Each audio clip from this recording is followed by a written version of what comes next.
No, we're gonna do it now. Mostly because I want to get it out the way so I can go to sleep. Uh, I'll let the list populate. And y'all know the drill. Y'all know the drill. Post your flag. Where you from? Where you at? What you doing? We'll get into these boxing talks, and then you guys will have, that much more to watch. You'll have the last episode of the relay where I talked about Ebony Bridges, all the light heavyweight updates, and the Canelo stuff. We're going to talk here about the stuff I didn't talk about in the video. We're going to talk here about the other stuff, all the other stuff, which is mostly the fun stuff. We got into what particulars are available in the last video that I uploaded. Here we're going to talk about all the other stuff, and I'm going to let the list populate before we get into it. Let me notify the good people on Twitter that I'm live here, where evil forces. Yo, shout out to Brendan McComish, B. I just seen your notification, man.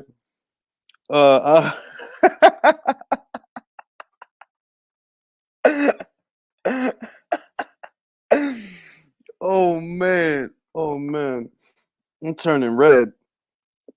Oh damn. But he knows that there are evil forces. I was goody Rick Rock. Let me put it out there right now. Live now. Let me grab the link where evil forces cannot follow me, because there's just a lot of tomfoolery going on Twitter right now, and I'm trying to just stay drama free. Alex Vargas was goody. Rick Rock was good. Post your flags. Where you from? Where you at? What state you living in? What country? What city? And we could get into these boxing talks, man. Because like I said, I had to. People ask me why I don't do spaces on Twitter, and I'm like, why the fuck would I? Why would I do that? Twitter's not monetized. I could do the same thing here and turn over a profit. The last video I did, that was like $100 profit in an hour. Hey, what's goody, man? What's goody? Rusty Taylor, Willie Lynch, Superfly, Rick Rock, Mox, Alex. What's goody? What's goody? 13 Jeremy Holla. Yeah, I mean? Kowalski analysis. I don't know what that is, but all right. This is the motherfucking Dallas in the building. I dig it. You know what I mean? Super. Hey, dear pennant. Ring IQ, PBC plus Showtime top ranks. You just joined. I dig that. And we're gonna get into the boxing talk. So basically, the first thing I wanted to talk about is the brainwashing, because it is brainwashing. You have people that have been convinced that it's a good thing that they're paying more for the same thing. That you're paying, yeah, it's good that the fight is happening. I'm happy about it. Great. It is great. But at the same time, what's being overlooked is how difficult the situation was made, where it never had to be difficult. We've talked about this in the past, that the people at the zone offered to do the fight, and instead of calling Eddie and calling, Canelo, like, yo, you know what? If things don't work out at Fox, I'll go over there. Instead of that happening, they made that a sticking point to where either the fight happens on Fox or it doesn't happen. Lucky for us that Canelo Alvarez is a free agent and he wants to make history. He wants to do this because he could have, how many of these guys aren't chasing undisputed? You understand? Charlo's not chasing undisputed. None of the PBC's light heavyweights were chasing undisputed. They weren't after it. A lot of their fighters, Gervonta Davis isn't after it. They don't care about undisputed. Most of their fighters don't care about undisputed because, hell, a lot of their fighters never unified anything. Gervonta Davis never unified anything. Deontay Wilder never unified anything. Jermall Charlo never unified anything. It was goody. Bargaining chips, I dig it. Kamik City was good. Jay St. Peter, aye. Vice was goody, aye. And yeah, man, I had to bring us, once again, I had to bring us to a safe place, because whenever I do something on Twitter, and I will not elaborate, whenever I do something on Twitter, there's an evil that is hunting me. And I have to move very carefully, all right? It's a great evil that is hunting me there. And I have to, I have to strategize and use tactics so that it'll give up its position, so that I'll get a fix on what exactly is happening. Shadow boxing, Rick Rock, Southern Cali in the building, right? So yeah, just back to the Willie Lynch. Appreciate that, bro. Mythical matchup: Julius versus Al Heyman. Debate discussion. Well, look, we can't underestimate Al Heyman's intelligence because somehow he's managed to trick these networks into giving him all this money and these big budgets in spite of losing millions for Waddle and Reed. So I have to say that it's either Al Heyman is a very, very intelligent man, or he's used to being the smartest person in the room. Because it feels like sometimes you'll have a guy, he's in a room full of morons. Well, of course you can fool them. They don't see what you're doing. They don't know any better. I wouldn't underestimate Al Heyman. I'll put it that way. I wouldn't underestimate him. He does seem like a very smart man. Yeah, I did. I said 10:30, but I felt myself in my old age getting sleepy. So I'm like, yo, you know what? Let me do it now. Let me get it out the way now. And then everybody can just watch it back later on, and they can watch the last episode of the relay later on. Twitter got me. Yo, look, man. I'm telling you, it's not safe over there, man. If it wasn't for fast news, I wouldn't even use that joint. It's a great beast that's hunting me. And people keep sending me shit, and I'm like, nah, I ain't gonna take the bait. It's great evil out here, man. I told you I'm a being of light, To fuck with everybody else, can't fuck with me. That's all I'm gonna say about that. Yeah, he knows how to grind my gears too, and it's because of what I mentioned that a lot of people are celebrating. We're happy that the fight is happening, and because the fight is happening, that frees up the zone's budget to start doing their own fall schedule and their own fall cards. And all of that is great. That's fine. But at the same time, nobody's making light of how difficult the situation was made because the PBC, they didn't want to send Caleb over there. When the fight first fell apart, the natural course of action would have been to, okay, send the guy across the street, because the people across the street, they offered to do the fight too. They didn't want to do that. They created an environment to where it's either the fight happens here or it doesn't happen. And what's unethical about that is we don't win. You understand? We as consumers don't get anything extra as a result of that. We really don't. We don't get anything extra. It's not a bigger, better fight based on which platform it happens in. It's the same fight with the same two guys, but the difference is if it happens here, it costs this. If it happens here, it costs that. That is the only real difference. You'll also notice, and I've already been told, shout out to Sancho, he already told me that, yo, the usual suspects, they already at it. And they trying to act like Canelo not the promoter. Like, yo, it's there in plain English. It's there in print. Canelo Alvarez is one of the lead promoters, and he's assigned Eddie Hearn as his point man. He's going to be doing the promotional work, not for Matchroom, for Canelo. In that way, the PBC is not a promotional outfit. It likes to operate that way, but it's not actually a promotional outfit by definition. It's not. They use smaller promoters to orchestrate events like Samson Lukowicz and Tom Brown, TGB Boxing. Those are smaller outfits and guys that's used to doing smaller things, small potatoes. Those is Mickey Mouse guys compared to like a guy like Eddie Hearn who's doing shows around the world. Canelo Alvarez entrusted the promotion by way of Canelo Alvarez Promotions, which is his promotional company. He named Eddie Hearn the point man. So where there's a lot of people that would have you believe that he's been cut. And I said that, like I said this months ago. I said this before they even struck the deal. They're like, Canelo Alvarez plans on doing business with Eddie Hearn moving forward. And that business is not exclusive to the fights that he has. They got other things they're trying to do in Mexico, right? So, no, Eddie's not cut out of the deal. As much as motherfuckers might want to tell you that, no, he's not cut out of the deal. He's still a part of the promotion by way of Canelo. That's the only difference. It's by way of Canelo instead of by way of Matchroom, but it says he assigned him as his point man. So why does nobody want to talk about that? Because it doesn't feed the narrative, I guess, even though it's there in plain English. Yeah, Canelo is a smart guy, and that's the difference. Canelo's a smart guy who's been fighting on big stages for many, many years. And he's a difficult guy to pull a fast one on. I noticed how Caleb Plant was the first one to run to the media.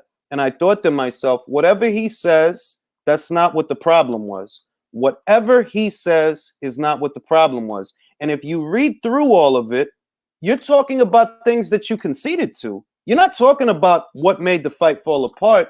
What you're talking about are things that you conceded to, demands that he had that you had to acquiesce to. You're not talking about what the actual problem was. And I maintain that I believe one of the problems was they wanted more than one fight. And Canelo and Eddie Reynoso, they stuck to their guns and they said, no, we're not going to do a multi-fight commitment. We do fight by fight or we don't do nothing.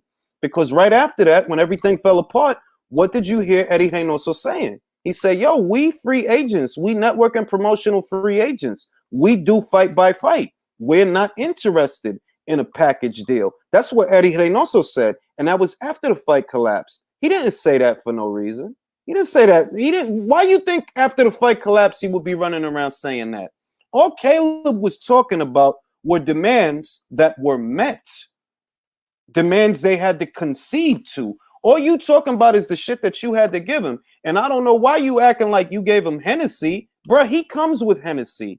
They sponsor him whether he's on Matchroom or PBC or DAZN or whatever.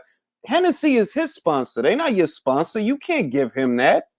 How you gonna give him something that he has with or without you? DAZN went extra mile for Canelo. They did. They did. I was goody Leo.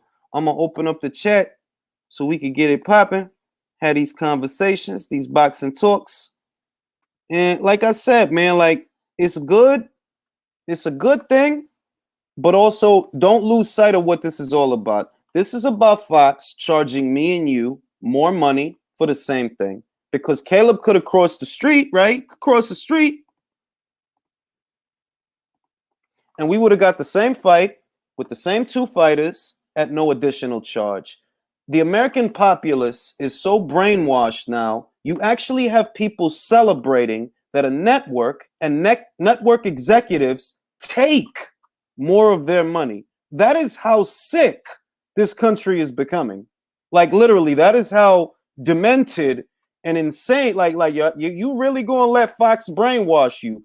Fox is telling you it's better if you pay more, and you like this. Yeah, Al Heyman.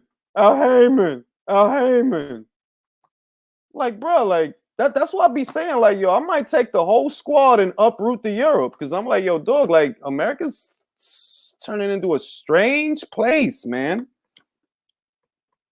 Ian J. E-Son, what's good? What's good? What's going on, man? Boxing talks.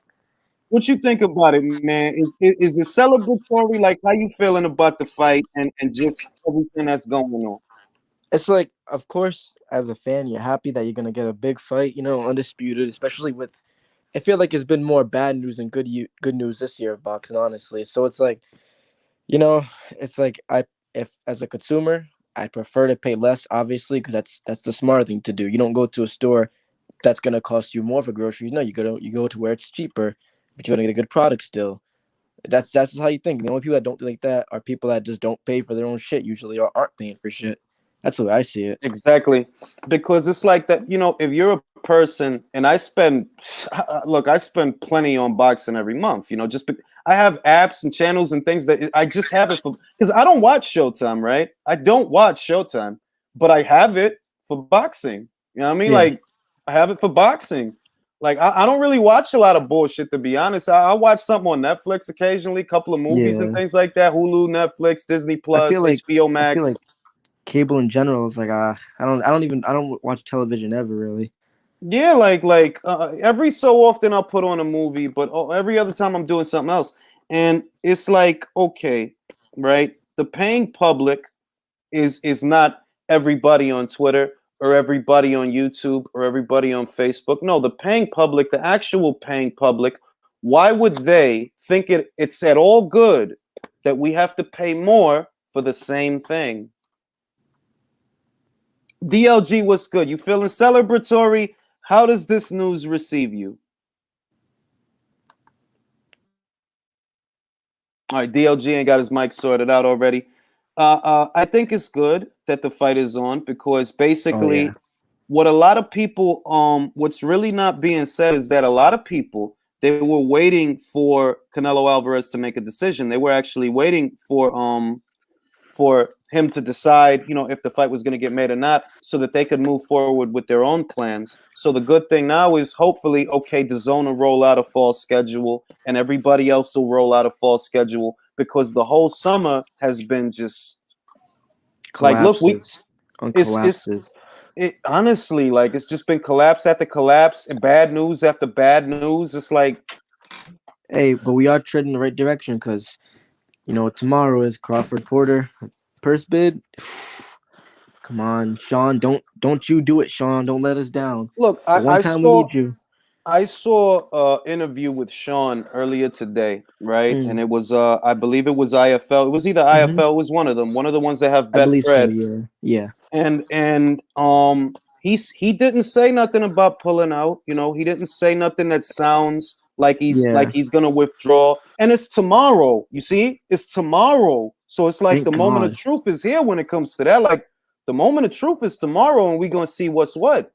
Yeah, And all and the narratives gone. If he drops out that fight, all those narratives over the past 4 years gone. I don't want to see yeah, anybody on Twitter saying nothing. But I yeah, mean, Sean did seem pretty optimistic about it. He sounded pretty like he's ready. Just wants to get his money.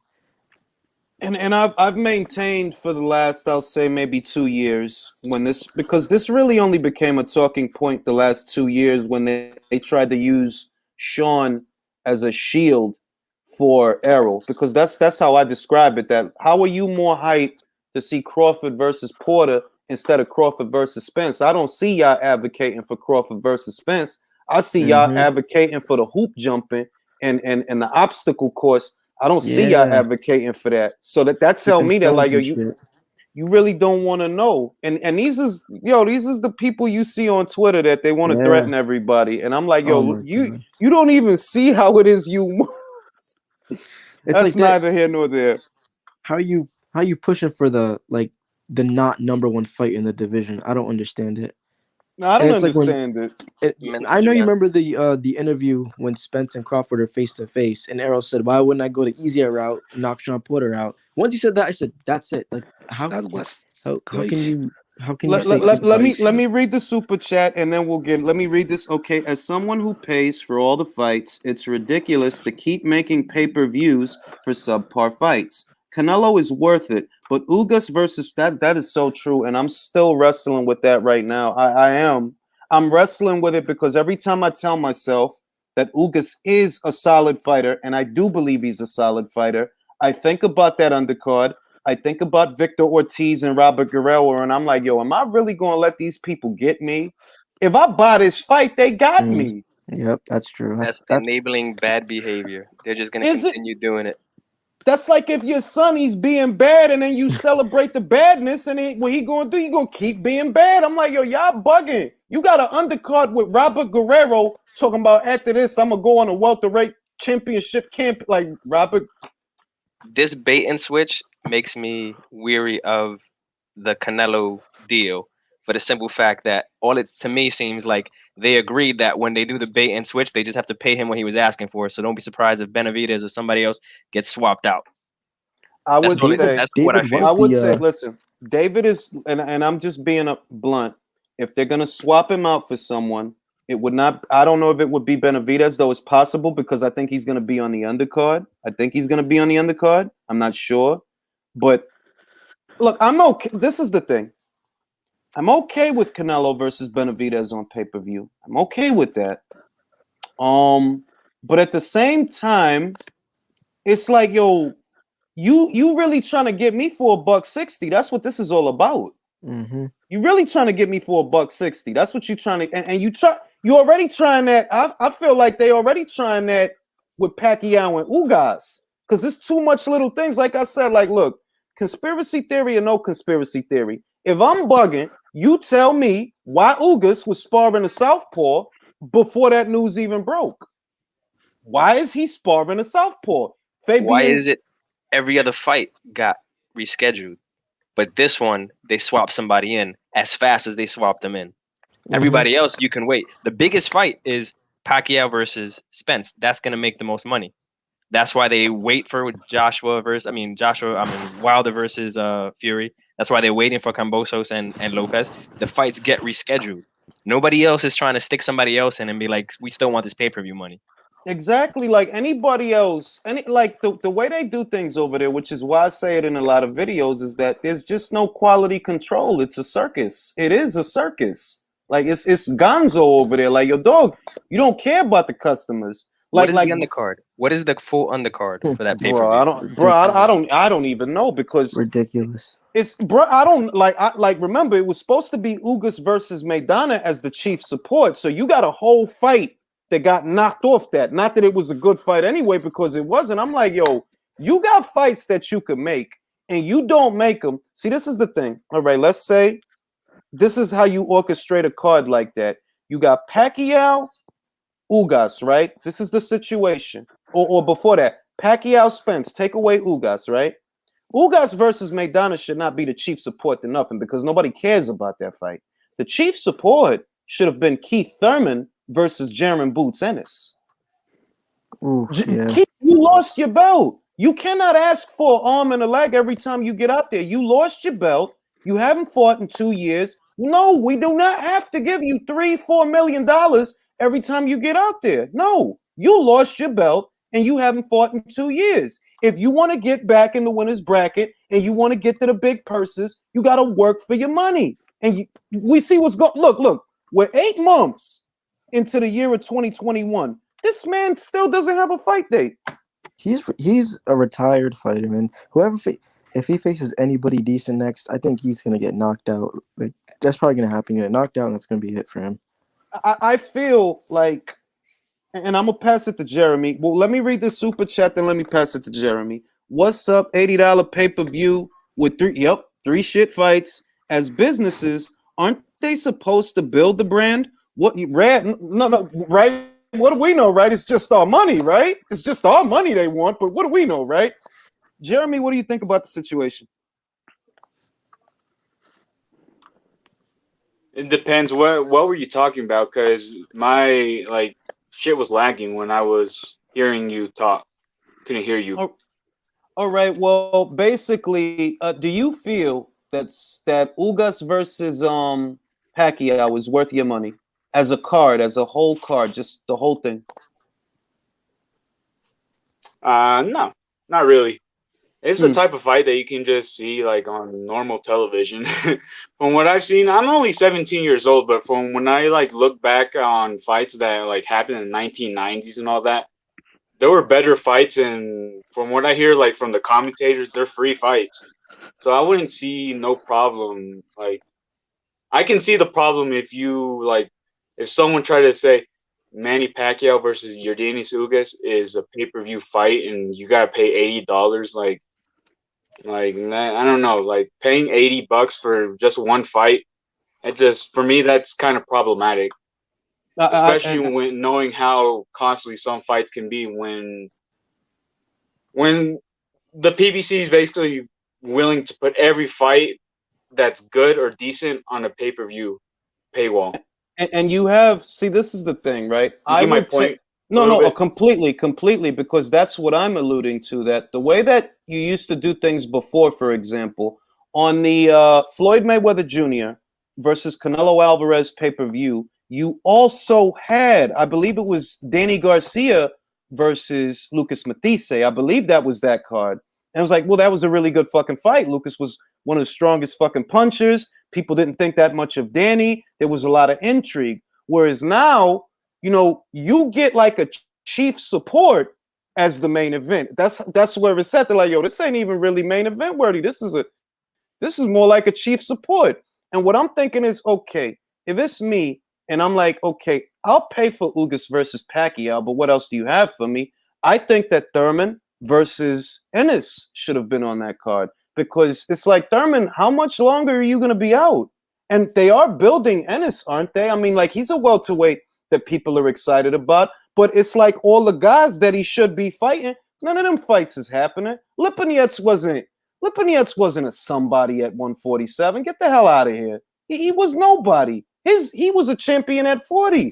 What'd he do? Beat a over the hill Lamont Peterson. That's it. It should be, to me, Keith Thurman versus Jaron Boots Ennis as the chief support to Pacquiao versus Ugas. Why? Because you have to build Ennis. You got to build him. It's like it's common sense. And if you did it that way, yeah, it's worth it. Isn't that how Floyd Mayweather built Canelo? Yes. Because wasn't Canelo fighting on Floyd Mayweather's undercards as well? Yes. Same thing with Julio Cesar Chavez. I think Salvador Sanchez fought on the undercards of Julio Cesar Chavez. I think. No, you're not wrong. But I think that's how they built fighters up back then. That's how you, and that's how they still do, but not too often. Look, Leo Santa Cruz versus Abner Mares, I believe it was. That was on the undercard of Pacquiao versus Mayweather. That was on the Maypac undercard. This is how you build fighters. You know, you got a big fight coming up. You can't give people shitty fight. I can't. Yo, look. Aside from Ortiz and Guerrero, I'm like, and I don't even care about that. I felt like, bro, how you gonna have these two cats? These two old, like, really? You want me to pay for this? That y'all crazy. Are they paying Pacquiao that much that they can't afford a decent undercard? I mean, you know what the thing is? That could be the case because somebody else told me that they're like, well, you know, if they paying Pacquiao a certain amount of money, they might not have it in the budget to pay nobody else. But it's like, well, that doesn't help my situation. You see what I mean? That your budget and your business, you need to figure it out. You need to do that to make it attractive for me. Because right now I'm looking at your card and I'm like, I like Manny and I might still buy it. I like Manny, but it's like, yo, it's Ugas, bro. It's Ugas. Right? It ain't even Spence. It's Ugas. All right, show of hands. How many of you guys have decided that you're going to buy that fight? I'm not buying it. I like how fast you answered. You ain't getting my money. I like how fast you answered, yo. All right, Leo. Well, I don't know. Leo, you don't have to buy that fight, right? I don't have to buy for shit. Fuck yeah. Because I am Chile. Fuck yeah. In Chile, everything is free. But $80, dude, I can eat for 2 weeks with $80 here. So fuck no. I mean, all right. I'm gonna take it to Jeremy. Jeremy, have you made a decision, or do you at least know what? If you're not gonna buy the fight, do you know someone who is, and you're gonna watch it with them, or are you the one that's gonna purchase the fight, and that's how you? How do you intend to see this fight?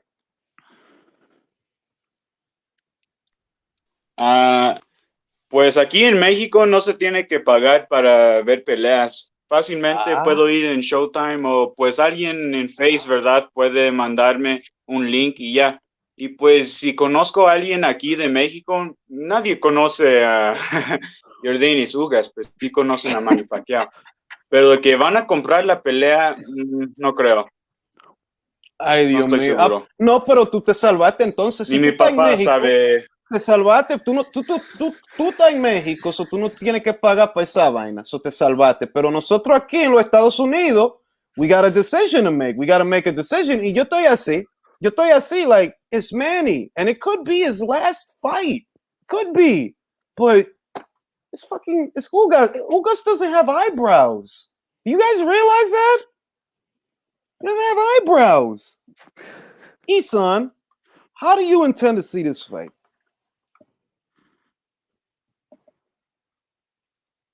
I guess that's Isan's answer. He doesn't intend to see this fight. My bad, my mic was muted. There he goes. Yeah. I dig it. Isan, how are you seeing this? Have you decided how you're gonna see this fight? I still have it. I'm like back and forth. Every time I like see the posters, I'm like, don't want to buy this. It's Manny, but I'm like, this undercard sucks, and it's Ugas. Fucking sucks, bro. It's like I don't even. It's like if they had at least like 2 good fights in the undercard, I'd buy it. Like if they had Thurman versus Ennis, even with Guerrero, I'm buying it. I don't care. But look, I'm they have so many to go half with me. They have so many guys, and I think the real issue is that when you have all these guys, they all think they're stars. They all think they're supposed to get out there and make 3 and 4, right? Every time they get out there. since they all think this, you can't even use them to build up your other fighters because they all think they're supposed to get 3 and 4 every time they get out there, even when they lose, even if they lose their belt, which is why, look, Bob is a cold-blooded guy, right? But that's how you do business. That's how you do business. Right now, what you got is a whole stable of peacocks that they want 3 and 4 every time they get out. It's like, bro, you can't get 3 and 4 every time you get out there because you lost your last fight. You lost your belt. You ain't fought in 2 years, bro. So if you want money, either you get out there and do this or you don't do nothing. And you see what's going on. You got guys, they rather do nothing. Like, oh, fuck it, I'll take a year off. I'll take another year off. I'll take a sabbatical. It's ridiculous that I remember Maul Charlo was like, I ain't fighting no damn 3 times a year. Are you crazy? I'm like, what? Foreigners come over here and do that. And Why you can't see, you? look, Canelo did that. Like Exactly. the guys that Jamal been fighting, you realize that if everybody quality of competition was like yours, they could probably fight 4 or 5 times a year because you ain't fighting shit. You ain't unifying shit. Look at Golovkin when he 6 came to times America. a year. What I'm saying, like he ain't fighting. Like, bro, who the fuck are you fighting? Montiel. Yeah. What? Look at Triple G when he came over here. He was fighting guys above Charlo's competition level, and he was fighting 3 or 4 times a year. Fighting dudes like Macklin and everything. They're not elite, but world class guys, and he's getting out there 4 times a year, damn near. And these guys who live in America can't even do it. I'm gonna give you an Ridiculous. example. When Tevin Farmer had the IBF title, right? I feel like he did it right. They're like, if this is the quality of competition that's out for me because we can't get the other fights, then I'm gonna fight a lot. So he defended the IBF title, I believe it was like 4 times after he won it, maybe even 5. And I remember that in a 12-month time frame, even though the quality of competition wasn't like super duper great, right? Because that was when he fought Tennyson and O'Carroll, and those was fun fights, right? But he fought like 4 times over the course of 12 months. And it's like, yeah, if you're going to be fighting guys like Montiel and shit like that, bro, you might as well fight 3, 4 times because you ain't fighting shit. You ain't unifying shit. How you going to say, I want to unify, and then when they ask you about Andre, nah, then who you unifying with then? Like, who are you going, like, huh? None of it makes sense to me. That's why I'm like, yo, dog, look. If fuck around, Canelo gonna pick him as a cherry, and I said this in the last video after this fight because he don't fight shit, and who he do fight, like, bro, you supposed to look dope against a Montiel. Put a Montiel in there with a Yanni Beck and see if he don't fucking sleep him. He'll murder that man. I take Murata over Charlo. I said it earlier on Twitter. Fuck around. I mean, I don't see what the fact appeal that is. Charlo became impatient with Montiel. Let me turn off my mic. Mm-hmm. So who's talking, you or me? Because I was Go ahead, about to yo. say Go ahead, something. bro. Go ahead, bro. Go ahead. The fact that Jamal Charlo got impatient with Montiel because I think Jamal Charlo put up a photo showing his hand that somehow his hand got fucked up. But thing is, he Jamal fucked it up. Charlo in that fight, he got impatient because he couldn't knock him out. And if he got impatient with someone like whoever the fuck, Montiel or quien sabe cómo se llama, if he got impatient with him, then he's going to get very impatient with Canelo, who's very defensively sound. Pero la otra And cosa aggressive too. He's an educated pressure fighter. La otra cosa es que Jamal Charlo no enseña nada especial. No hay nada especial ahí. He's like a good B fighter. B fighter. minus, He's I would a 1-2 say. fighter. He's a 1-2 fighter. Like, yeah, you got a good A good jab. scout for a prospect or something like that. Ajá, porque yo lo que estoy diciendo es que pon la gente, put the same people that Jamal Charlo has fought en el 170. Hugo Centeno, decent fighter. One-legged. What's that Argentinian dude that he fought? Jorge Sebastian Highland, Hugo Centeno, Brandon Adams, even Sergey Didivianchenko, and Juan Montiel. These is the guys who he's fought, and Korobov. Put any one of those guys in there with that Kazakh guy. They got a top rank, Johnny Beck. Them guys don't make it out of the fight, bro. They don't go 12 with that guy, but they'll go. But Brandon Adams will go 12 with Jermall Charlo. Korobov will. Montiel Montiel will. will.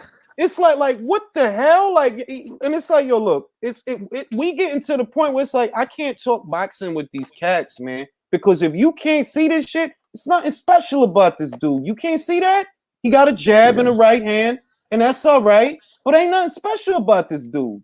I'll pick Johnny Beck to stop this dude, and I'm not even exaggerating. If he, not that they gonna fight, because we know that they're not. We know that they're not. But to me, yo, put Johnny Beck in there with Charlo. I bet you it'll stop him. I bet Hell you. yeah. I bet you. Blast him out of there. They'll blast him the fuck out of there. Look at Korobov's left. How much it was connecting on Charlo. Imagine Yanni Beck's. It's like PBC fighters, in some way, they feel safe because they are not gonna match them hard. So if you are not gonna be in hard fights, why to bother? Why? Exactly. And like they get to a point where their focus shifts from readiness and alertness because of all the potential threats that are out there. You look at, like, I look at these guys that they got at Top Rank, right? And these is guys you always see, if you follow Top Rank's Instagram, you always see fucking guys in the gym. Or you always see Crawford and a bunch of guys in the gym. They always in the fucking gym all the fucking time. Michaela Mayer in the gym, always fucking training, always doing some exercises and shit. Everybody always working. And then these cats, they look like they about to shoot a photo shoot for a fucking mixtape. Like it's a whole different thing with them. They got see in the car, this cat over there at the casino, this cat, and I'm not knocking them for living life, but I'm saying it's an observation that I make. They're like, yo, them cats don't got the same work ethic. And that's why they are the way that they are. They don't have the same work ethic. And so far, what I've seen is when you put a Top Rank fighter in the ring with a PBC fighter, the same damn thing always happens. Yep. Always happens. Wilder Fury. Bo's Dick Stevenson. That's true. That is true. It's like you can't trust them dudes, and it all goes back to the same conversation that we always have. That it's like, well, when you got a bunch of fat and happy fighters, they're not gonna keep themselves up the way that they need to. They used to guys that they supposed to go in there and beat. That's why you don't really want to know what a lot of these other cats. You know what I mean? That's what, and really that's why I get irritated when I hear all this shit about Davis, and I'm like, bro, when's the last time Davis fought somebody solid? Pedraza was the only solid cat that he fought, and even that, there's a lot of people that they'll tell you, you know, that Pedraza was weight drain, right? You know that he stood in that division for too long, and that's a part of the reason. I'm like, yo, it's hard to argue that. It's very hard to argue that. Maybe Al Haymon is doing too good for his fighters, the way he manages his finances, because any other guy, any other top fighter goes there, get his back, his money, and he spend it however he wants. But after 6 months, 8 months, it's like, shit, I gotta get a fight because I need blown through all the goddamn money. Of course, but with the expert advice of Al Haymon, you are never getting out of money because he allows to you little amounts of money, weekly checks, like it's unemployment. So you are never out of money with Al Haymon. Yeah, because he's got all your money. Yeah, exactly. Because he has all your money. He's got their pensions. Yo, Get Hand says, look, Rosado fought Jamel, I believe it was. I believe Rosado fought Jamel. I'm not sure if he fought both the Charlo brothers. I think he fought Jamel. But I'm gonna say that we've had all these conversations in the past, and what I want to address now about it is what they like about these fighters has nothing to do with boxing. And what they like about Al Haymon has absolutely nothing to do with boxing. And that's why every time the different fans meet, they have it's like we're on different planets, bro. All right. In the real world, you're supposed to put away Montiel. Anybody else looks like that against Montiel, that's bad. Anybody else, any other outfit, any other fighter, no, you supposed to put that guy away, bro. That's a showcase fight. That ain't no hard fight. That ain't no tough test. You supposed to put him away. And because so many individuals are focused on like, yo, you making all this boxing shit about some shit that it ain't Always. because of your mindset, and you think that other people supposed to sit here and argue with you about what's your fucking mindset. That's why you see me on Twitter. Nah, mute. I don't give a shit what you're talking about because I'm talking about boxing. You talking about some other misguided bullshit. You think Al Heyman is here to save us or some shit? Like, are you insane? Al I think Heyman Al wants to. Heyman's a fucking political leader or something. Yeah, like, yo, Al Heyman is just helping Fox get more of your money. Who's that dude that got in trouble for the Ponzi scheme? That's what this feels like. Bernie Madoff. Yep. He Bernie Madoff. Like That's all what it he feels worried like. about is making sure that he gives Fox more of your money. He don't care about all that shit you talking about. The fuck is it going to take for these cats to understand that? That What dude happened to don't that give a Fred shit. dude? That dude don't give a shit about none of that shit these cats is talking about. What happened to that Fred dude who was talking all that shit for barbershop? I mean, some people told me he changed his mind. To be completely honest with you, I don't keep up with a lot of shit, so I couldn't tell you. But some people told me that, yo, he's turned over a new leaf. And some people told me he was going at him. I'm like, No, I don't watch him either.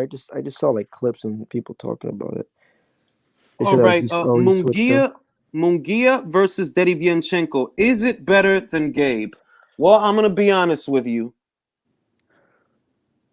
Those two fights are in a similar place because Sergey hasn't fought since he got beat up by Jamal. Gabe, he's coming off a career best win at 168 against Bektemir.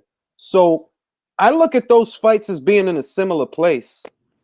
You got a guy coming off a loss. He don't got that many losses, and he only ever lost to good fighters, but he's still coming off a loss. You got another guy, he's got a lot of losses, but he's coming off a win, and it's a big win. He smoked the guy. He walked him into a big right hand. He kept dropping his shits, and he seen that and go, I'm going to back up, walk him into this right hand. So I look at them as being in a similar place, the idea of both of those fights. If you want my honest opinion, I don't want like Munguia need to fight better guys than that. It's getting to the point where it's like, yo, everybody happy letting you be on the outside of everything. You just always on the outside of everything. He should have went after either Kanat Islam or Demetrius Andrade.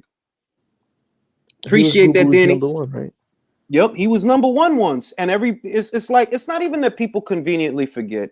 It's that he don't have a hype train. So when we have these conversations, we're all in agreement that like, your dog, it's time to step it up though. Like it's really is time. Like it is. You were a champion at 154. You've had several fights already at middleweight. It ain't like you just got there. You've had several fights at middleweight. It's time to step it up. He was gonna have that. I mean, well, I know that Golden Boy was looking into that Golovkin fight, but he said that he and Eric Morales felt it was better for him to get a tune-up fight in first.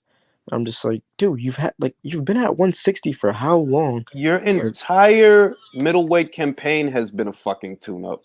And it's like Golovkin's older now. I mean, I still think he's not gonna beat him, but still, like, it's time to step up. You've been at middleweight for a while now.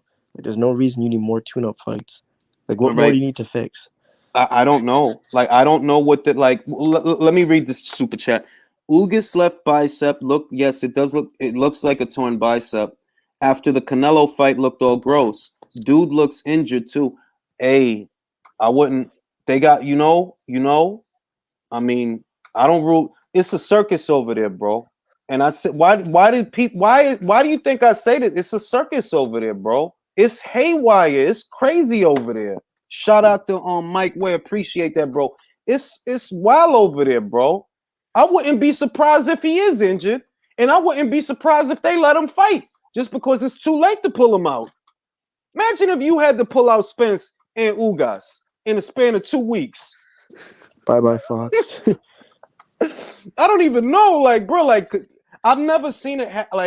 I've never seen boxing in the condition that it's in right now, especially with them though, to where you actually got somebody that has the nerve to put Ruiz versus Arreola on paper. Like, are you guys crazy? You're crazy. Bold as Like, hell. you just don't give a shit about nothing. You know what I mean? Comes to Munguia, I kind of get it, what they're trying to build him into. Eric Morales has the right idea. He wants to turn him and he wants to turn him into a better version of himself and a better pressure fighter. I get that. I understand that. But you moving him a bit too slow. You know, why are we looking at a Rosado fight? Berlanga needs a Rosado fight. You know what I mean? Like, that's a fight that makes sense for him because you need an experienced fighter that could slow the fight down and box. And you need to see if you could still get him out of there. That's the right fight for Berlanga. Yeah. For fucking Munguia, yo, it's time for you to fight a solid dude. Somebody solid. Really, the fight that made sense to me, which also told me that Yanni Beck is a special fighter, is Rob Brandt versus Munguia would have made sense. Like, you need to fight somebody that could fight back, bro. Like, you need to fight somebody that they can fight you back. They can fight a you. champion or former champion. At Bingo. One of those Bingo. two. After you've been a champion in another division and you choose to move up, you should be fighting other champions or former champions. That's it. The testing phase is over. The whole I gotta learn. No, you had a belt. You've been a champ. You got to fight champs or former champs. And let me, like, how many fights does Munguia has? Something like 30-something fights, right? Like, he got a lot of fucking fights. Golden Boy is moving Munguia like Zerto, but Zerto probably I'd say a little bit worse. Bruh, I'll say Golden. I mean, they are. Zerto's resume. I remember there being because he actually gave Porky Medina his first loss, right? And what I always found funny is when David Benavidez did that shoe shine. This was 3 years ago. It was like a highlight reel shoe shine. He did that to Porky Medina. He backed him into the ropes and then he just shoe shined him. Everybody lost their minds about that. And I always come back to that because I'm like, you know that Zerto beat that guy first, right? He beat him when nobody beat him. He was unbeaten when Zerto fought him. So I always give him that. I give him Jesse Hart because I believe Jesse Hart was unbeaten when he fought him. The second fight was pointless. But the first fight, Jesse was unbeaten. It's like Zerto's resume is, it is. But I can't fault him for 168 because remember who had the belts. DeGale had the IBF. Jack had the WBC, PBC fighters.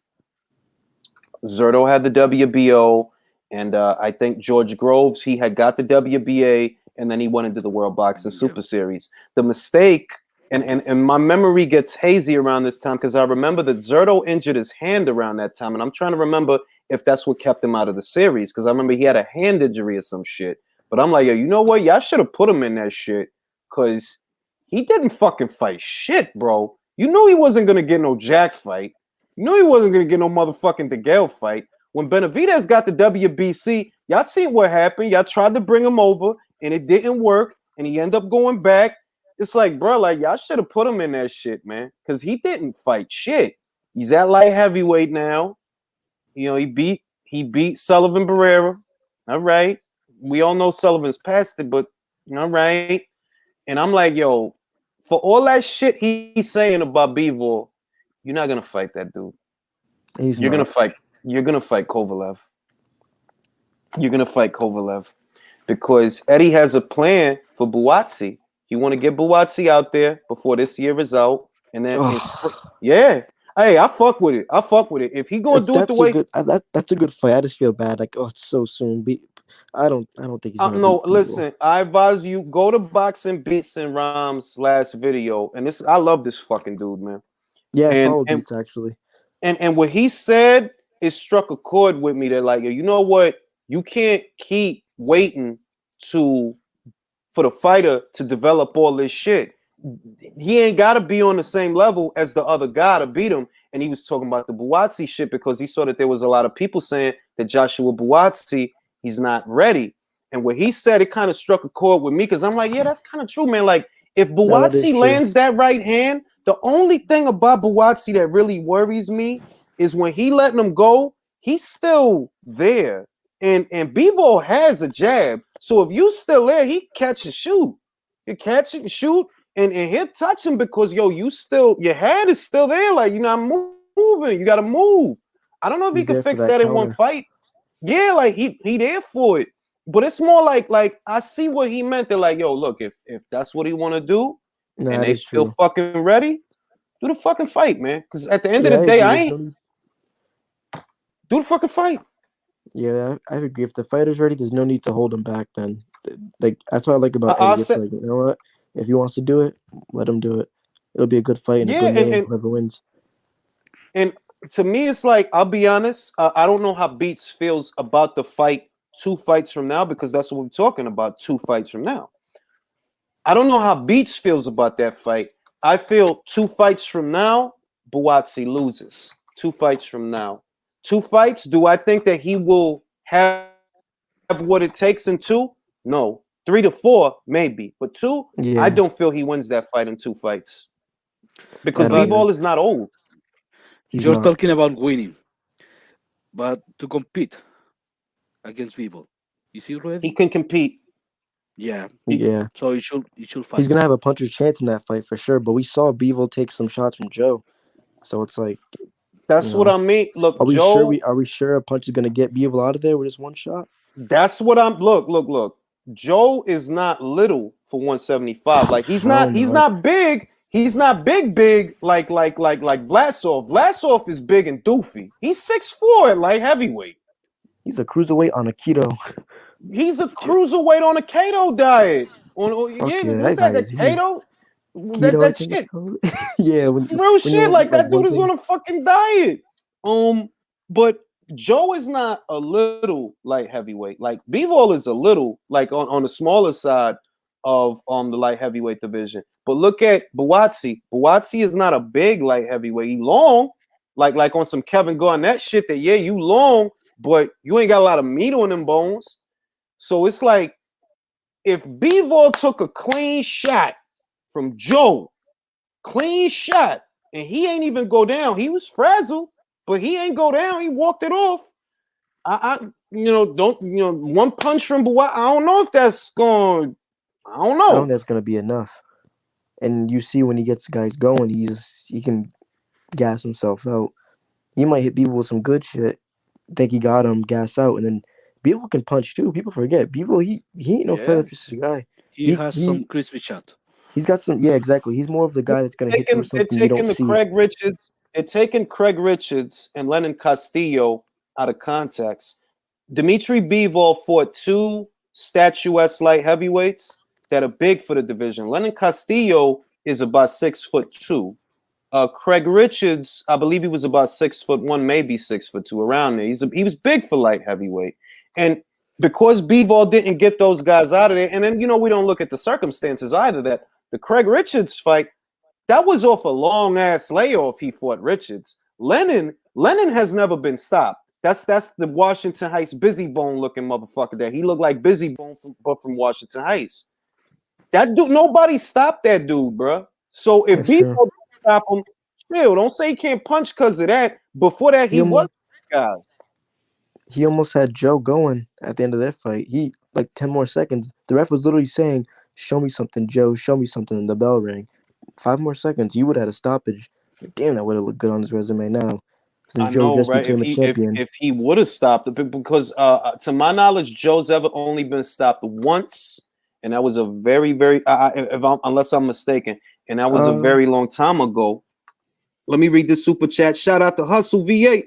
I remember when Roy Jones had the belts, and his quote was, "If you got a belt, don't worry about looking for me. Well, Roy was a Capricorn, bro. That's our mentality. That is the frame of mind that we have as Capricorns. Like, we just not with shit, not the sucker stupid games and shit. Like, look, man, I feel privileged to be a Capricorn. It's like like, oh my God, I'm a Capricorn. It's the greatest fucking thing ever.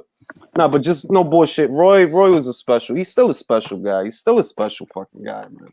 yeah, his mentality as a fighter was unmatched. But his mentality as a fighter was the same mentality that Ali had. And what do they have in common? They're Capricorns. Joe Frazier, Capricorn. George Foreman, Capricorn. Customato, Capricorn. Bernard Hopkins, Capricorn. Yo, Alexander Usyk, Capricorn. It's not a fucking coincidence. That's how we think, bro. I don't know. Like, that's why when people try to tell me that, like zodiacs and shit, like, nah, bro, like, it's something to that shit because there's constants and there are common denominators in the way that the mind thinks. And I don't think it's at all far-fetched to say that if an individual is born on a certain day or at a certain time of the year, that might affect the way that they think, because depending on where you're born, it affects the way that you look. It affects the way that you think. It affects the way that you live. So why wouldn't time or a certain point in time affect the synapses of your brain and the way that you think? It's not a coincidence that these guys, they have the same mindset. Shout out to Napoli. Alan Babic is better off dropping down to cruiserweight in order to have a chance winning against elite fighters. Yes, I do think he will. I 100% think he will, because he mentioned it himself. He mentioned bridgerweight. He mentioned cruiserweight. A lot of people, when I made a video after the Mark Bennett fight, a lot of people thought that I was hand-holding. I'm like, dog, I'm being serious. He'll keep going at heavyweight, and he'll get to a point where he realized, yo, I don't belong here. You need to go down to cruiserweight and maybe bridgerweight, because it's some cruiserweights that he could beat. You know, the way that he fight, he might get hurt, but it's some cruiserweights and you can make some money. You stay up there heavyweight, bro. You're going to run into somebody and it's going to be bad. It's going to be bad. Jules, I thought Eddie Hearn was out of the loop. I thought it wouldn't be a co-promote. You telling me, bro? Telling me? Eddie's cut out of the deal. Then why does it say that he's Canelo Alvarez's point man? And why does it say that Canelo Alvarez's promotion is one of the lead promoters? I thought Eddie was out of the loop. I thought he wasn't part of the deal. Man, people just hate Eddie so much. They hate Eddie because of things that don't have nothing to do with the situation that we in. And I try not to broach that subject because it's going to seem like I'm being an antagonist or like I'm trying to antagonize people. That's why I always broach the subject until a certain point. What you don't like about Eddie has nothing to do with boxing. And you and I both know it. It's true.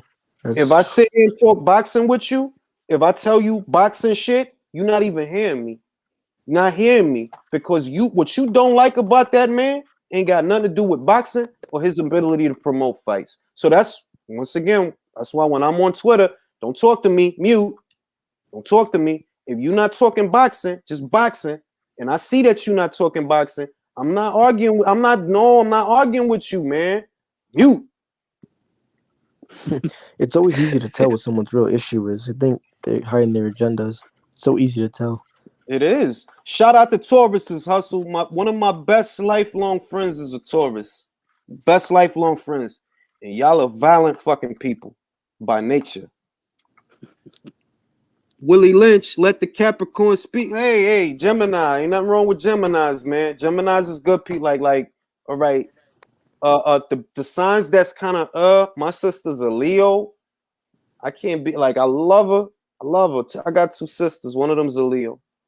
I love her, but I can't like, yo, I'm a behind the scenes person. She's in front of the camera person, literally. You know what I mean? And I'm a behind the scenes person. Like I'd rather be behind the camera than in front of it. She'd rather be in front of the camera. Yeah, it's night and day, odds and ends, water under the bridge, changing the couch. It's that kind of shit. And I love her. But you know, it's just like that. Back to the shit. Yo, Capricorns, man, like that's the way our brains work. We not with the bullshit, man. Like, nah. I want it all. Feel me? You know what I mean? My bad, yo. I keep closing my Safari. Keeps closing shit. It's like when Eddie Hearn was trying to do the Devin Farmer versus Gervonta Davis. He offered $7 million. Oh, He knew that that fight is not gonna make $7 million, but it was a legit offer. So Exactly. how you gonna be mad with a guy that's trying to give you a good fight and it's probably gonna lose money in the process? Because these are the kinds of people, there's an old saying, cut off your nose to spite your Fight your face. face.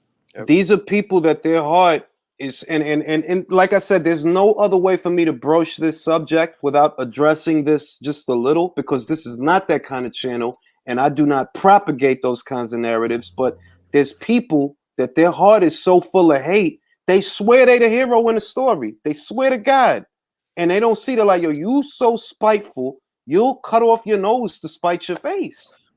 You don't understand that it's an opportunity for two fighters to make a lot of money? That's all it is. A lot more money than the goddamn fight is worth. But they're so bitter and so twisted, they don't see it that way. Everything is in a front to Al Heyman as if he's a fucking god or a saint. He ain't nothing but a motherfucker trying to get a network budget. That's it.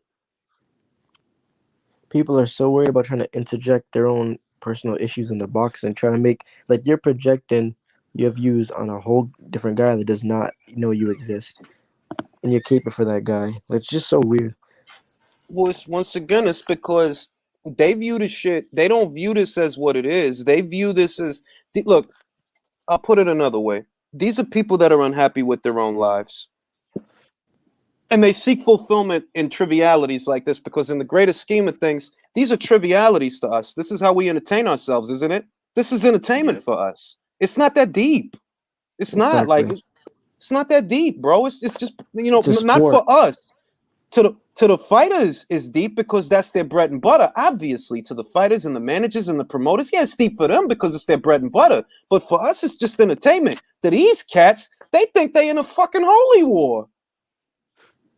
Yeah, it's boxer fans versus boxing fans, and they just it's just they want you to believe what they believe in so hard. Is like, I should be a Tank fan because some rapper said his name. Bro, somebody do me DLG, do me a favor, read that. I'm not gonna read that, so you read that because I'm not gonna read that. Just read that for me. Laughing emoji, not arguing or drinking Bacardi or eating mangoes. For those who know, they know. For those who don't worry about it. If you know, you know. Gotta get on boxing Twitter to know. Yeah, man, and just we gotta be safe out here, man, because like, yo, they coming for me, dog. Them boxing streets, they gunning for me, and I'm like, yo, I don't understand this. I'm so nice to everybody. Why the fuck would you want to attack me? Julius, aka Switzerland.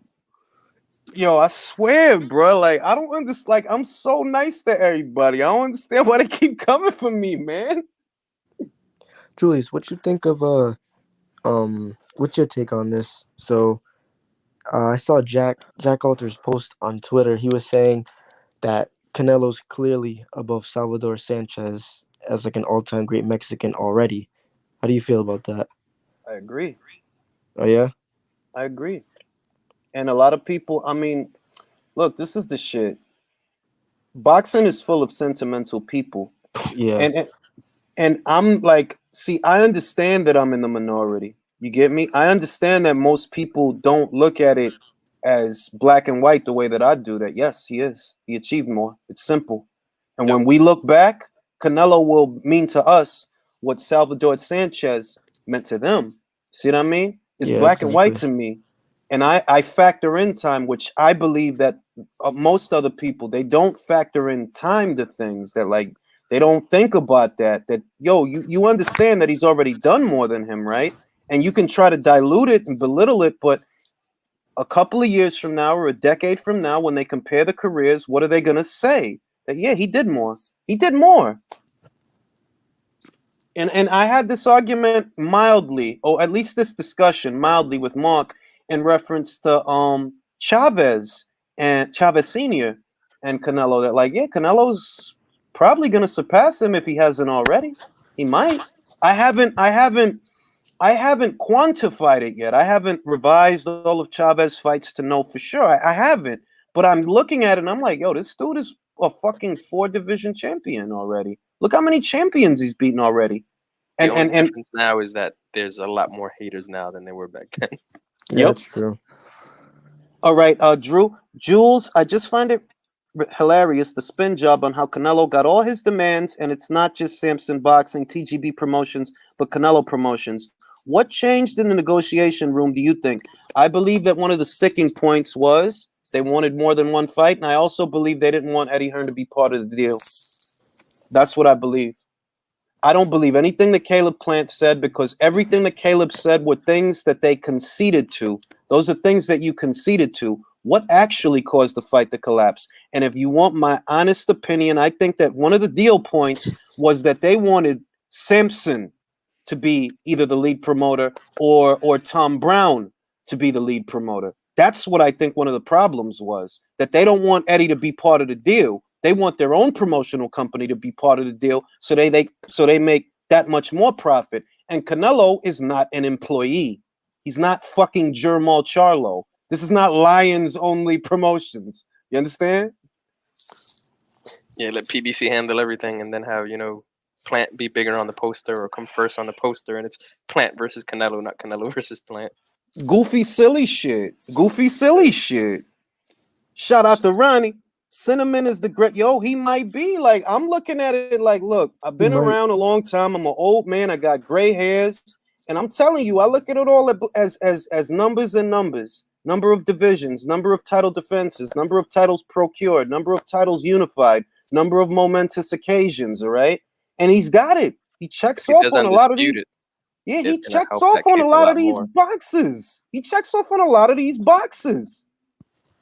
Motherfuckers is stuck on shit like clenbuterol. I'm like, do you know how many of these motherfuckers is on clenbuterol? Do you understand that shit? You think it's just him? Roy Jones got busted multiple times. And I love Roy. Yeah, exactly. I fucking love Roy. But do you think in 2001 when he tested positive for that shit, you think motherfucker, well, he not pound for pound because he tested? Nobody was saying that shit. Only this fucking weird ass era. You know, pound for pound because you like, shut the fuck up. Julius, do you think they solved the issue about the replacement in case of injury? I don't think that was ever an issue. That's Do you what think? Caleb said. And when Caleb said it, he didn't. You have to read it several times and understand that these are terms that they conceded to. This is what you gave him, and this is what you're complaining about. Now look at what Eddie said.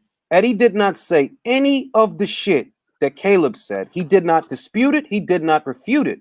What he did say is, we don't want a multi-fight deal. We're network and promotional free agents. We don't want a multi-fight deal. That's what Eddie said after the fight collapsed.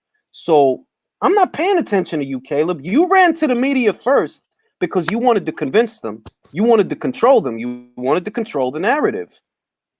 Because you know they're going to blame you. You knew that. When do you see Canelo fights falling apart? Billy wanted a bigger ring? He fucking got one. Golovkin wanted a bigger split? He fucking got one.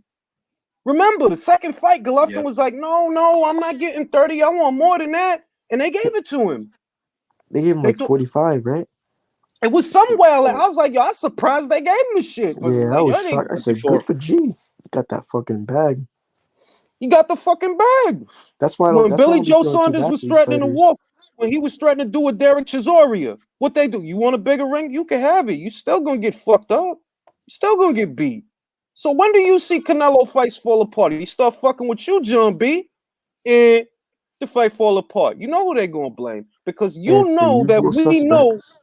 You know that we know it's y'all. You know that. Like now y'all know. Now y'all hip because y'all see they got social media street teams the same way the Zone does.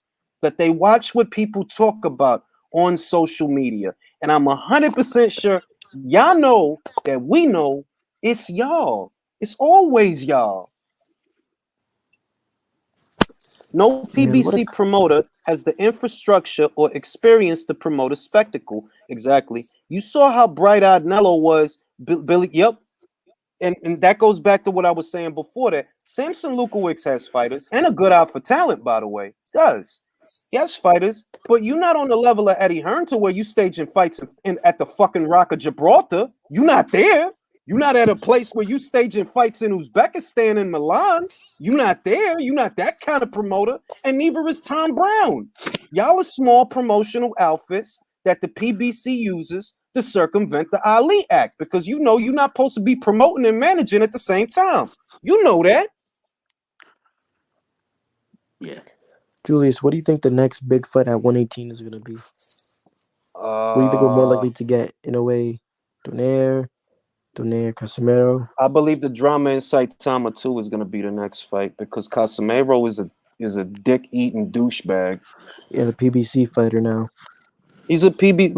Look. They didn't go over there because they didn't go over there because they wanted an Inoue fight.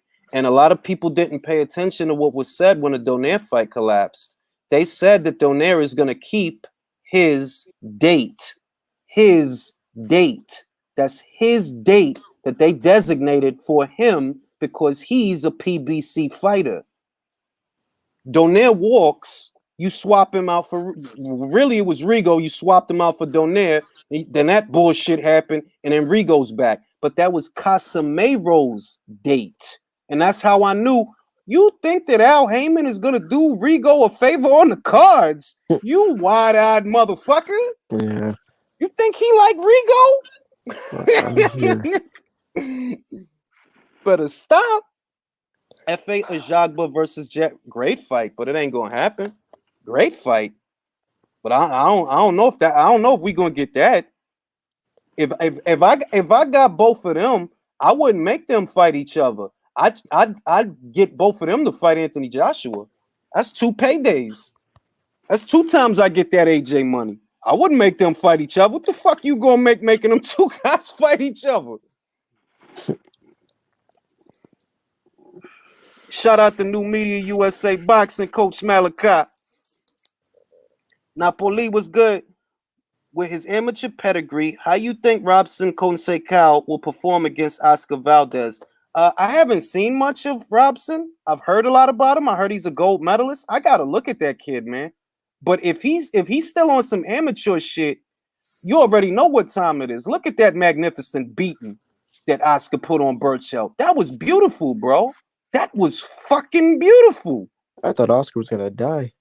I thought he was gonna fucking die.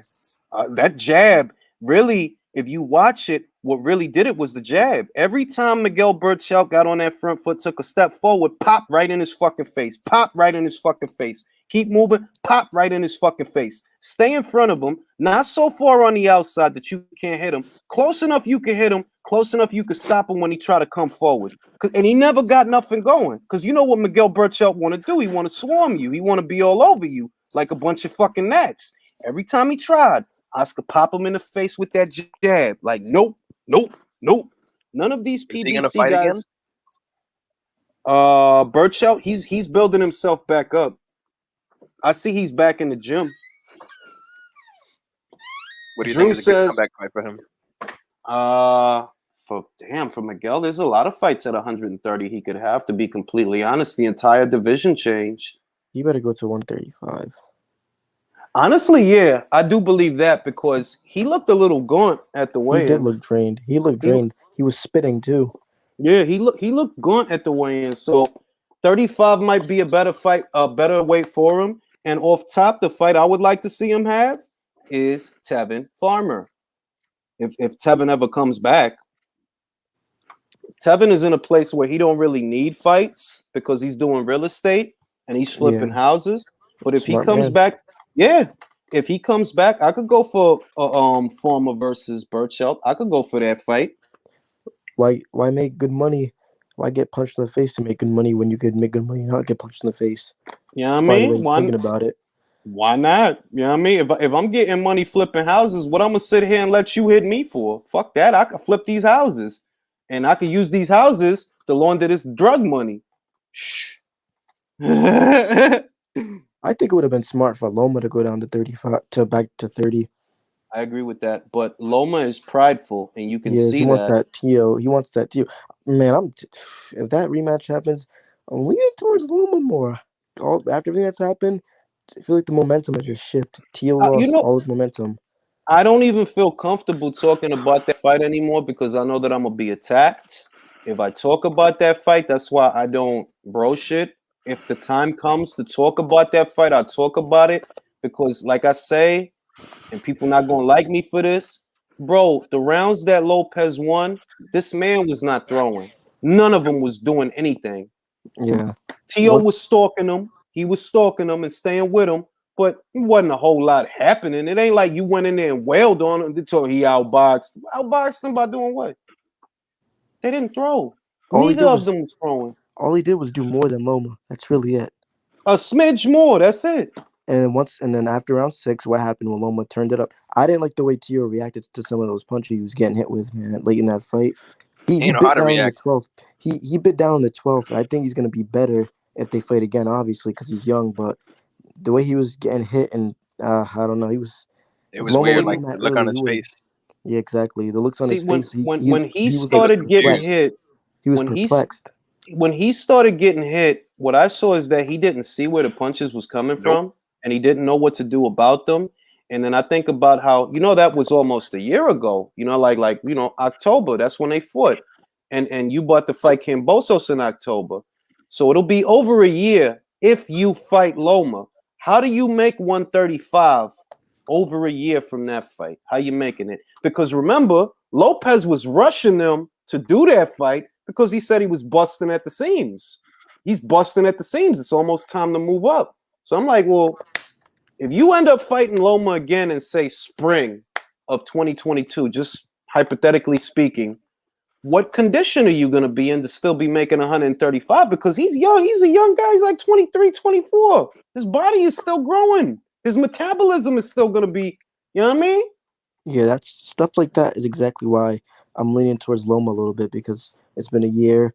I feel like the momentum shift is noticeable. T.O. it's going to be harder for him to make 135 going forward. And not to mention that if he really did have the COVID, he's asthmatic, so we don't know what long-term effects that can have on him. So I've been saying that. I've been saying that, like, yo, that dude got asthma. So if he really did have COVID, if he had it, that's not good. Let me read the super chat. T.O. lost all his buzz and momentum. Virgil Ortiz took all the buzz from all these. Yeah, he did. Yeah, he did. Oh, yeah, Ryan, he took over. I don't know what's going to happen with Ryan, and you want my honest opinion. I don't care. I don't. Like, I'm like, bro, like, it's clear that you another one. You know what I mean? Like, we talk about Davis all the time, but you kind of worse than Davis because you circling around these interim fights when it's time to fight for a title. It's time to and you could make up whatever fucking reason you want. Whatever reason you want. I don't see no enthusiasm from you to fight Teofimo. I don't see no enthusiasm from you to fight Devin. I don't like what the fuck are we supposed to like at the end of the day, you see a lot of bleeding hearts on social media, right? Oh, you having a problem? Yo, look, dog, I'm just a customer, and all I'm telling you is the shit you doing, I don't give a fuck about that shit. So if you don't come back, because the shit you doing, I don't give a fuck about that shit. At the end of the day, you want my money, right? You want my money. You want me to subscribe to apps and pay for shit to see you do what you do. Well, you're not doing that. So you can fight Devin. Devin don't hit that hard. What's the problem? Everybody talk about how Devin got wobbled by Linares. He got wobbled by Linares. Hey, Ryan, go get him then. Exactly. Ryan built his name off of just clout chasing. That's really it. Because he really has, like, all the fights he could have had by now, didn't have one of them. Okay, you gave us Luke, but you could have had Linares. You could have had Devin. Like, Let me see. I'm not a Davis fan at all, but I think him and Tio is a lot closer than people may think. Also, Haney is going to be like Crawford, frozen out. I'm going to say the same thing I always say about Davis. I do not know where he really is because he is not fighting in dangerous fights. There's nothing dangerous about the guys he's fighting. Richard Comey is dangerous. He reminded us of that with Marinez. After Tio slept him, he goes in there with Marinez, who we all know beat Rolly. We know you beat Rolly, right? He goes in there with Comey. Comey dog walks him. Beats the shit out of that man. Teofimo goes in there with Loma after that. He fights Loma. And Davis, Comey, Loma, Leo Santa Cruz, Barrios. It's like it's night and day. It just shows you the difference between promoting young fighters between PBC and Top Rank. Top Rank's not scared to put their young boys out there. Like when the time comes, you're gonna step up. PBC, it's a lot of like babying going on over there. Like the last fight that Pedraza had with that dude that looked like Danny Garcia. I forgot his name. I just called him Randy Garcia because he looked like a rougher Danny Garcia, so I called him Randy. Like, you know, they was invested in that kid. They're grooming him. They were developing him. All right, it's time for you to pass this litmus test, have this litmus test against the former champion. You go in there, didn't pass the litmus test, bro. The Melvin Rodriguez kid, you had that fight and you ain't look good in that fight and you lost that fight and they cut you loose because it's sink or swim, bro. It's sink or swim. To get to the diamonds, you gotta apply pressure. It ain't coddling everybody over there. Like, yo, you gotta be elite, bro, because we spending money on you. When we make your fight, what kills me is everybody that talks about this stuff, they don't understand these promoters gotta spend money to pay for all this shit. You understand that? It's their money. They put it up. They got to do a show. They got to try to make their money. Ain't shit free. So they putting up this bread in the hopes that, like, yo, you turn out to be something. And if you don't turn out to be that, it's not a knock on you. God bless you and all of that. But, yeah, they're not going to keep pouring money down the drain for you neither. Everybody always, it's a business. Like, I'm sorry, but, yeah, it's a business. Like, it's people not a hate nursery. when Bob says shit, but what Bob says is really how, if you go to a store owner, he's going to say the same shit Bob says. I ain't going to keep paying these employees if they ain't working and making my money. Drew says, Ryan posts everything on social media, but saying he went to therapy, yo, ain't it? Like I said, and I'm not trying to knock nothing. I'm just being honest. As a consumer, regardless of what his issues are, irrespective of what they are, I am not here for the issues. I am not here for the sympathy. I am just a customer who watches this sport. So based on your track record, is getting, it's for that guy. It's like, well, you talking about retiring at 26 anyway, ain't you? I know you rather be doing other things. I can see it. So go do those things. Yeah, go do them. For this. If PBC was smart, we'd have been, of course, if they were smart, because that's how you build up the fight. If you want us to get upset over Canelo not fighting this guy, you got to build him up.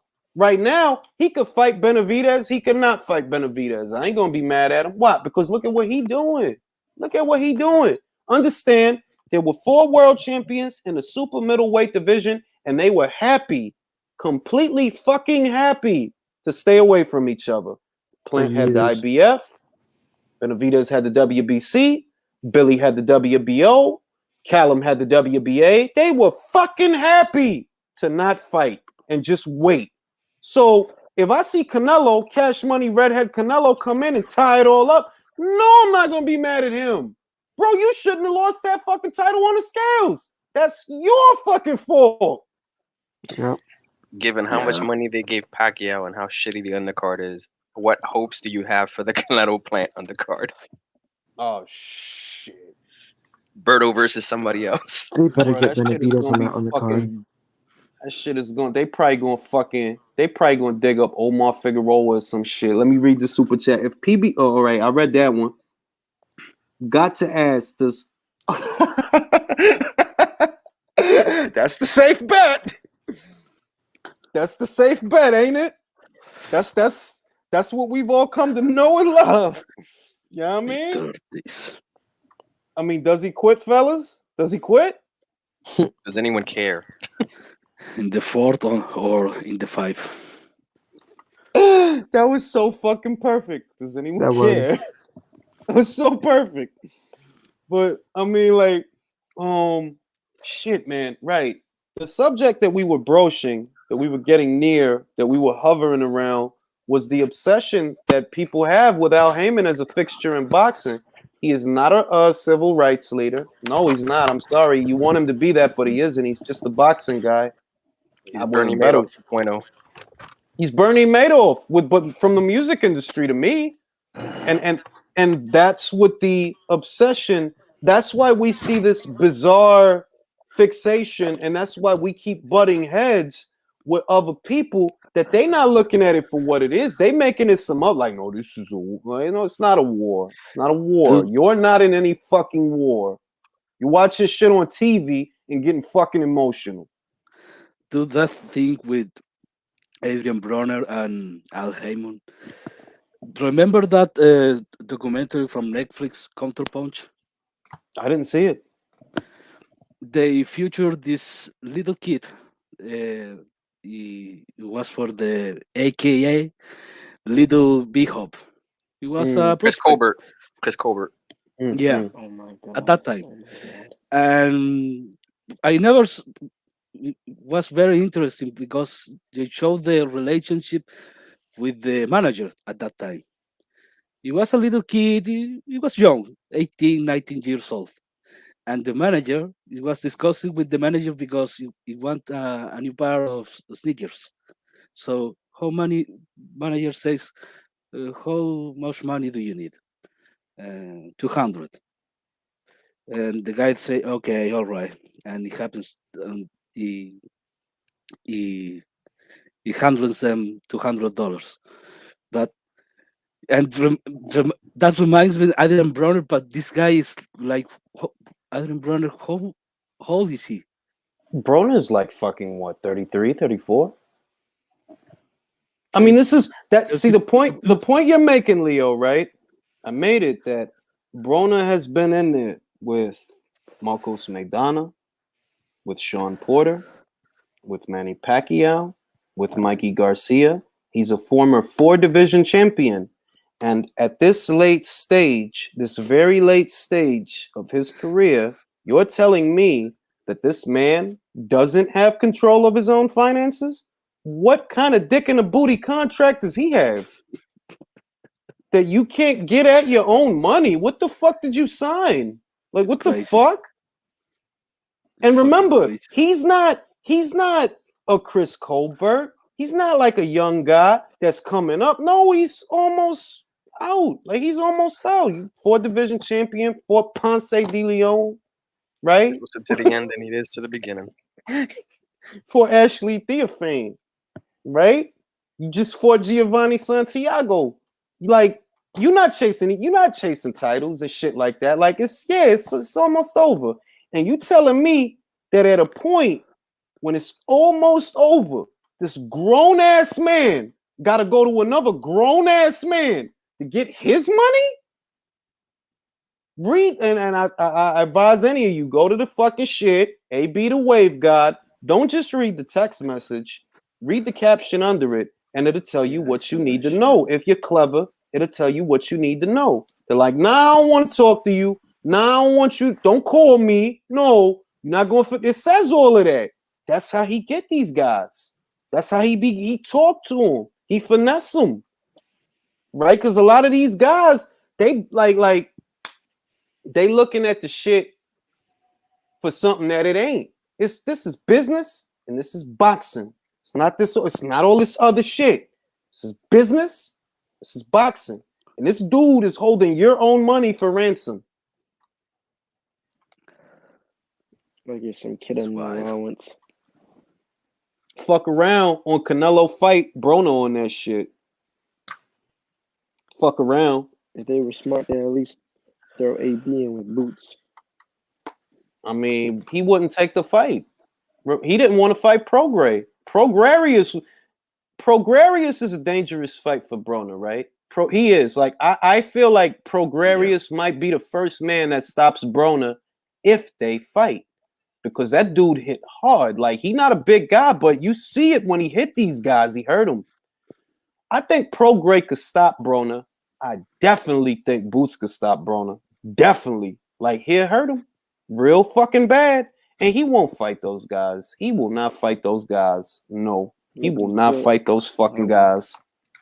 He know, like, come on, he didn't want to fight Prograis. Prograis is a 140-pounder. So what makes anybody think he'd fight Boots? Nah. Boots annihilate him. annihilate him. I want to see Keith Thurman fight Boots, so Boots would beat the shit out of him. Oh God, I would love that. If he could fight him and beat the shit out of him, that would be so fucking satisfying. It won't happen though. It won't happen. Yeah. Anyway, gentlemen, I'm getting old and sleepy, so I will see ya. Okay. Bye, guys. How's it going, Julius?